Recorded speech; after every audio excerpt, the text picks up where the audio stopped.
So, ano masasabi mo sa roof sa bahay nating bago? Wala lang. Wala lang? It's a normal. So, normal. Pero anong feel mo, anong vibes mo dito? Good vibes. Good vibes? Ano makagaan lang kasi parang nasa bahay. Oo. Parang, wala ka ba naramdaman kagabi? May naramdaman ako gabi kasi lumabas po si Yusi. Nakita ko po doon tapos pagtingin ko naiwan sa CR yung kalahati. Ayun, tapos sinilip ko siya. Wala lumipad! Walang gal pala. Hindi na kagabi. Tapos inantay ko po siyang bumalik. Wala, hindi po ako makabalik anong oras na alas 3 na kailangan makabalik siya ng ganong umaga. Nakita ko po, naglalakad na siya pabalik na basang-basa. Naligo sa pool. Nalimutan niya. Yung kalahati nanigo sa pool. Nalimutan niya. Putol pala yung kalahati. Kaya hindi niya po naitulog. Kasi nalunod siya.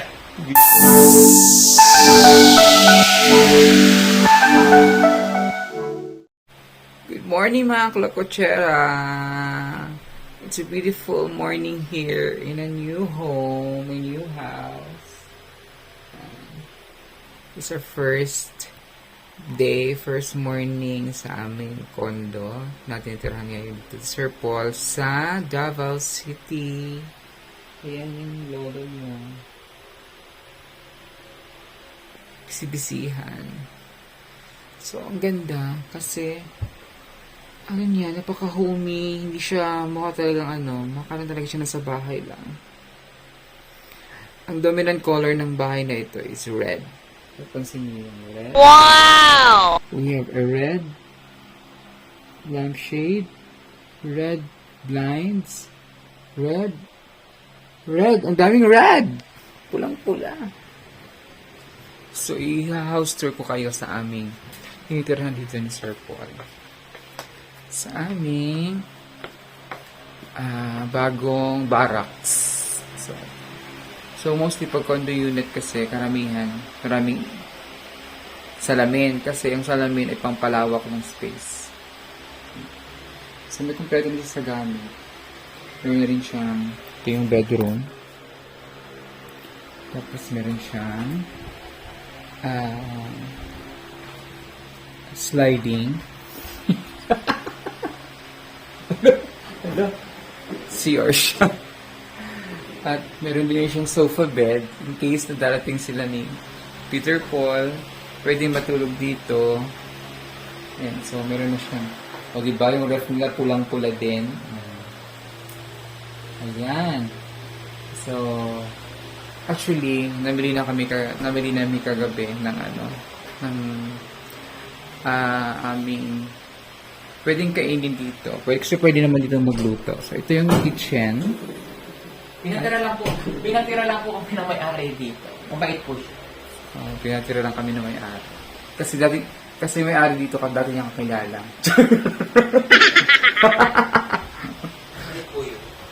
Tapos, ito yung nila. Yung dispenser na. Lahat naman may mga gamit na. Ayan. So, ito na yung pinag-grocery namin kahapon. Namili na kami kagabi. So, hindi mawawala syempre ang aming favorite. Youngstown sardines. Hindi to sponsor, ha? Favorite namin to ang aming sardinas. At, syempre, ang all-time favorite udong. Hindi mawawala. Tapos, ito yung mga gamit niya siya. Tapos may induction cooker na rin siya. So, maganda dito kasi usually kailangan talaga ng ganito exhaust. Pag sa condo talaga, kailangan may exhaust kasi para hindi mangangamoy yung tsaka hindi mag-a-alarm yung smoke alarm doon. So, kailangan yung exhaust. Higupin agad yung busok. So, kuryente na siya, induction. May mga induction na rin siyang mga gamit. At syempre, ang aming ito na, tapos na pa kami nag-breakfast. Ito na yung ang breakfast namin kanina, niluto namin ay itlog na may skinless at hard-boiled egg. May kasama na rin siyang rice cooker. And then, may washing na rin siya. Pero hindi naman kami nag-washing ni Sir Paul. Nagpapalaundry lang tayo. So, ginawa ko na lang siyang lagayan ng laundry. Akong marunong. Ayan, so may... At ang maganda dito kasi, ano siya, meron siyang review. Guest Review Awards 2017. Hassle-free condo living daw po. So, meron mga ratings dito kung saan makikita mo na out of 10, ito yung ratings niya. So, mula from 8.9, tumaas siya. Hanggang 2020. So, maganda kasi malinis yung ano niya condo. Kompleto sa gamit. Pag ganito pala, pag nagpaparenta ka pala ng condo, kailangan mo rin ng permit kasi ito yung kompleto rin siya sa permit. From mayor's permit to permit sa transmittal, ano ba yung tax declaration. So, kompleto. At, ayan. Diba? Ang sarap ng ganito. Sarap ng ito. May kasama ng aircon. Dominant color talaga niya red. At dito may nakabitin pa, oh. Tireng! Oh, nakasabit na plancha. Sa pintuan talaga sinabit. Pintuan ng tireng! CR! Comfort room. Ayan, so yung mga gamit namin. Shower na rin siya. Hot and cold. So, napaganda. Ang ganda ng gising namin kasi parang at home doon na kami sa bahay. Tapos magaan siya sa amin. Ano siya? Very, parang ano ba? Positive.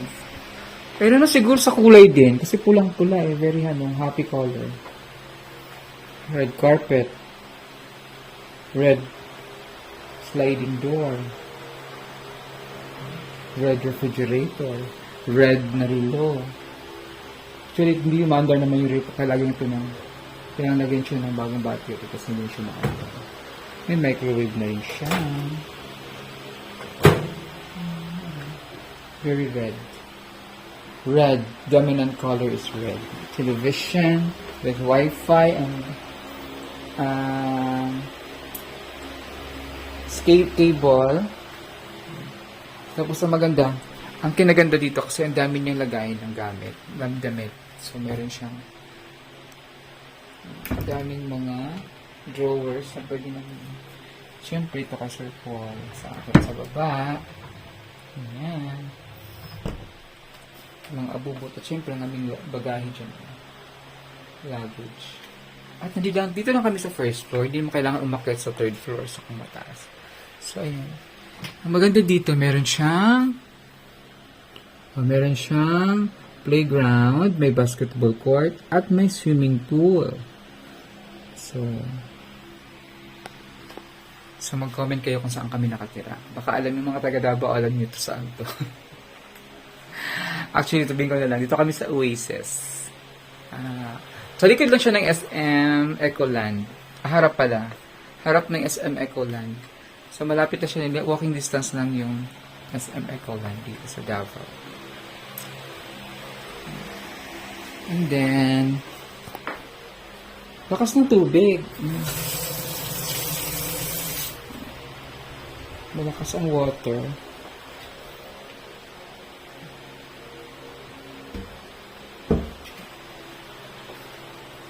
Malakas. So, ano masasabi mo sa roof sa bahay nating bago? Wala lang. Wala lang? It's a normal. So, normal. Pero anong feel mo? Anong vibes mo dito? Good vibes. Good vibes? Makagaan lang kasi parang nasa bahay. Oo. Parang bahay mo lang din. Kasi yung bahay mo, ganito lang din yung bahay mo sa Mindoro, no? Yung bahay kasi niya sa Mindoro, parang ganito lang din yung size na nasa second floor. Hilig lang ako sa maliliit na bahay. Oo, ayaw niya ng malaki. Yung family house lang yung malaki kasi marami kami. Pero pag ako lang, gusto ko maliit lang. Oo. So, maliit lang yung lilinisan mo.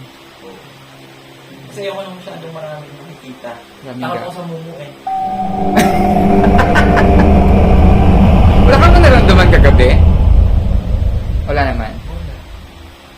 Wala naman kagabi? May naramdaman ako gabi kasi lumabas po si Yusi. Nakita ko po doon tapos pagtingin ko naiwan sa CR yung kalahati. Ayun, Tapos sinilip mo siya. Wala lumipad! Walang galgala. Hindi na kagabi. Tapos inantay ko po siyang bumalik. Wala, hindi po ako makabalik anong oras na alas 3 na kailangan makabalik siya ng ganong umaga. Nakita ko po, naglalakad na siya pabalik na basang-basa. Naligo sa pool. Nalimutan niya. Yung kalahati nanigo sa pool. Nalimutan niya. Putol pala yung kalahati. Kasi nalulod siya. Pero kagabi napansin mo kinalabit kita. Nagsalita ka kasi. Parang meron kang sinasabi. Kinalabit kita, naramdaman mo. Hindi. Tulog ka naman, pero hindi ka naman nagising eh. Parang feel ko. Pero tumigil ka nung kinabit ka. Bakit? Parang ano lang. Parang gumagano'n ka. Parang may kausap ka. Gumagano lang. Hindi, parang may kausap ka. Kaya kinalabit kita. May may sapi. So, napian ka yata kagabi. So, meron din siyang halaman dito, pero hindi siya totoong halaman. Fake. Parang yung may hawak ng camera. Para mga, Fake na babae. marami akong kakilala ng mga ganyan to. Mga fake na, hindi totoong babae, ganyan. Di ba? So, masarili siyang itong tubig namin, sa inyo talaga to. Kasi hindi siya pwede pag ibang tubig. Kasi pag dito, hindi ganito yung iniinom yan. Tatais siya. Ano ba to? Arte naman ng tiyan niya. Diba? Kahit sa Mindoro, no? Ganyan. Siguro may ano na yan Hindi, tiyan. nasanay kasi. Mula nun kasi nasa Maynila ako. Kasi syempre, wala namang magbitbit ka nung malaking mga ganyan. Nung sa kondo rin kami nakatira. Nung Manila vlogger pa po ako. Ganyan lagi iniinom namin.